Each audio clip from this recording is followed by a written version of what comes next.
This one wasn't my fault.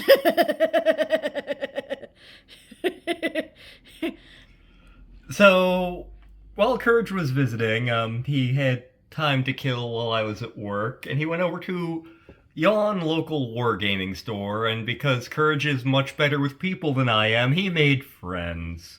And while he was there, he bought things, some for himself, and this one for me. So this is the Iridani Light Horse Hunter Lance. Lantern! What the hell is an Iridani Light Horse? I'm glad you asked that. The Iridani Light Horse was actually a unit in Battletech back in the old Star League. They were part of the Star League Defense Force. When Alexander Kerensky took the bulk of the Star League Defense Force with him out into the periphery, the Iridani Light Horse regretfully decided to stay behind, believing they could do more to protect the people of the Inner Sphere by staying around and attempting to do what good they could. They ended up becoming a mercenary unit, and they were one of the more respected and honorable ones. They only worked for the great houses that they deemed respectable and not huge blights on humanity. So not the Cappies and not House Karita. In fact, for a lot of their existence, they worked for House Steiner and for House Davian, and that's going to show in some of the mechs that are in this pack. In fact, you could easily make a FedCom force out of this, but we'll get there when we get there. So...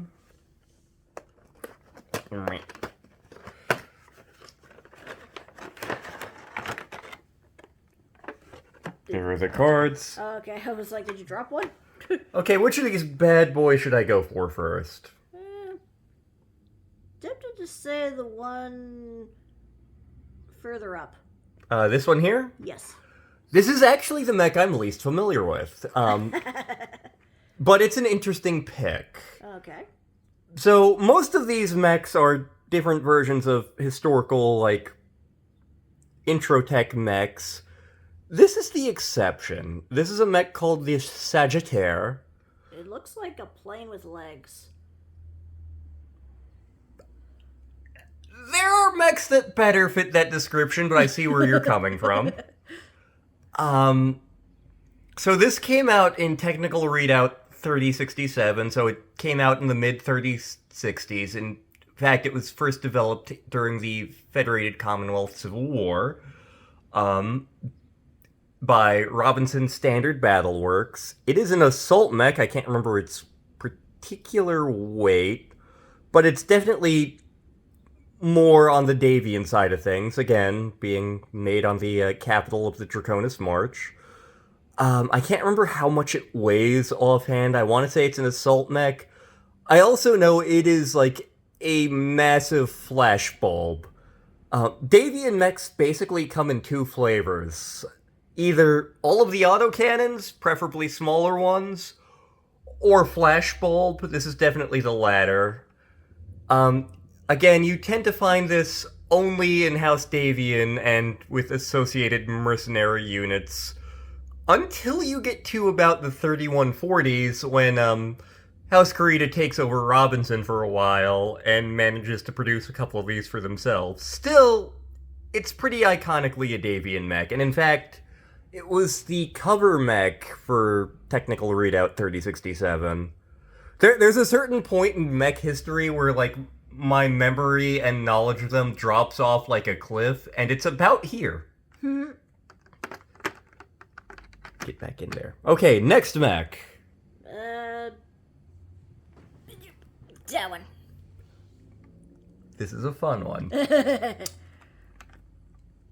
So, this is the Banshee, which, specifically, it's modeled on either the 3S or, much later in history, the 12S. So, the original bog standard Banshee was designed to be a fast assault mech. It could top off at like 64 kph, which is... if you're using intro tech, that's blazingly fast for a 95-ton mech. It also had a good amount of armor, which meant that, no gun. It had, like, a PPC, an AC-5, and a small laser. So it was kind of one of the white elephants of the Inner Sphere for a while. House Steiner, who owned the factory that was producing these, decided, you know what, I bet we could redesign it into something better. So they developed the 3S, which involved dropping it down in engine size, or several engine sizes really, and fitting more guns. A lot more guns. To the point that this is considered, like, one of the best assault mechs in Intro Tech. It only tops off at 54 kph, but it has 2 PPCs, an AC-10, 4 medium lasers, 2 small lasers, and an SRM-6. Also, this thing can kick like a mule. Later Steiner versions, using more advanced technology, were able to bump the speed back up while keeping that good amount of weaponry. But, I like all versions of the Banshee, both the crappy ones and the actual good ones. Once House Steiner started doing upgun versions, it started going from, like, heh, joke mech like the Charger to, oh shit, they have a Banshee on the field. Run! Run! And Courage actually considers this like my iconic Inner Sphere mech, or one of them. Gives me Fallout vibes. Yep, it is produced by Defiance Industries on Hesperus 2. Okay, next one. The one next to it.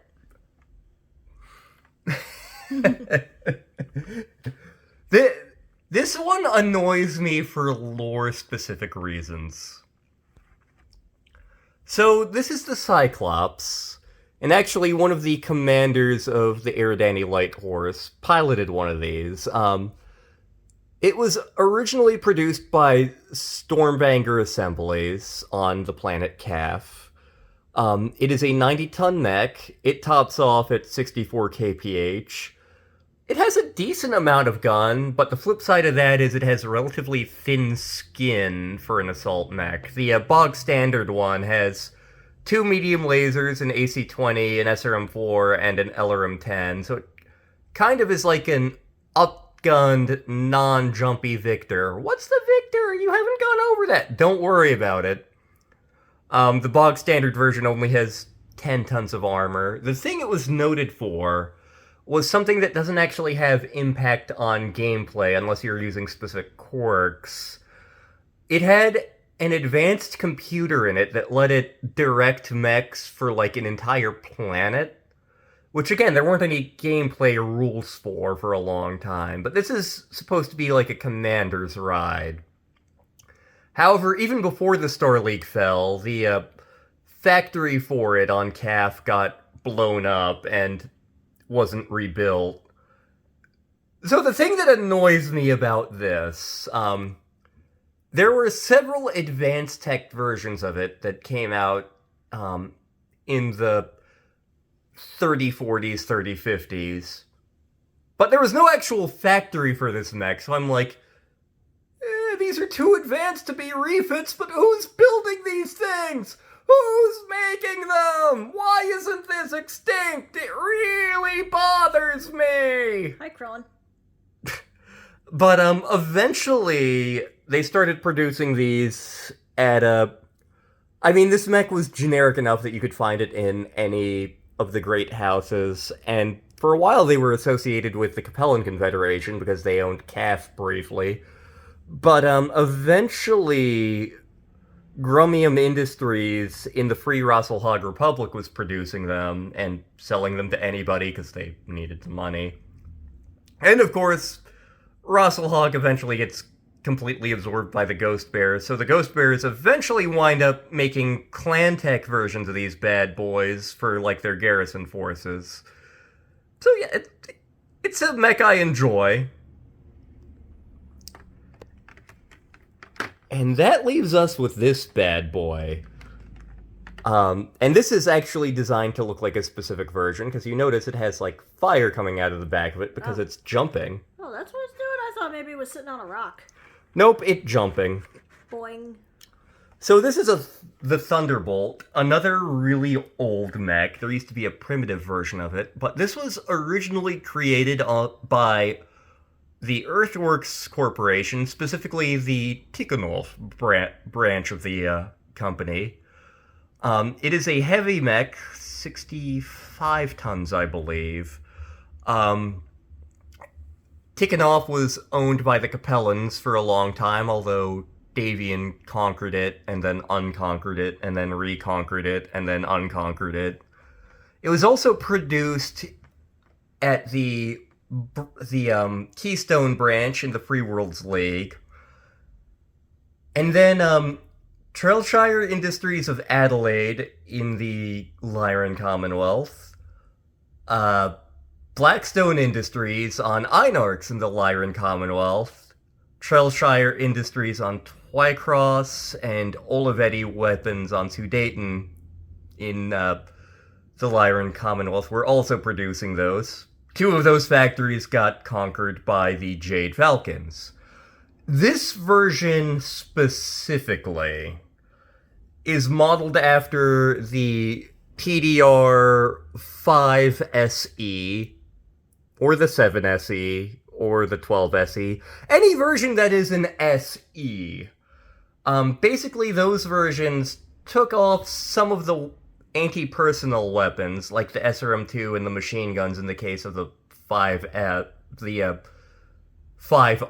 I think it is, and added some jump jets to it. So it loses some anti-infantry stuff, but it also means it loses a big torso bomb in the form of machine gun and SRM ammo, which means it can fire more of its weapons without overheating, and it also gains jump jet, so it's a little bit more aggressive. House Steiner actually was producing the SE versions of this for export, and the Eridani Light Horse specifically, but mercenary units in general, tended to buy lots of these things. And in fact, one of the notable pilots of the 5SE was Captain Dashing John McAllister of the Eridani Light Horse, who modeled himself after, like, a 19th century Napoleonic cavalryman. So yeah, this was a version of the mech used specifically by the Eridani Light Horse. It has an LRM-10, a large laser, and 3 medium lasers. And various upgraded versions of it exist. It is a good, solid, bog-standard trooper mech. Oh, and the Taurians produce Thunderbolts as well in 2 factories, which the names of them escape me. I want to say one of them was like Vandenberg Defense Industries, the other one Taurian Defense Industries or something like that. Doesn't matter. But yeah, this is one of the more common heavy mechs out there. The only house that didn't produce them was House Karita, and depending on when you're looking, House Davian. But it's common enough that you could find it in basically any force, and it's a good, solid, reliable mech, and a fun one, too. But yeah, that covers this mech force. All of these mechs you would find pretty commonly, not just in the Eridani Light Horse, but House Davian, potentially House Steiner as well. But yeah, they're good, fun mechs. I like all of them pretty well, with the exception of maybe the Sagittaire, just because I don't know it well. It has all the elements that would make me like it. But yeah, it's a cool pack. So yes, I hope this has been educational for you in terms of your Battleteching. Keep meching out there, folks.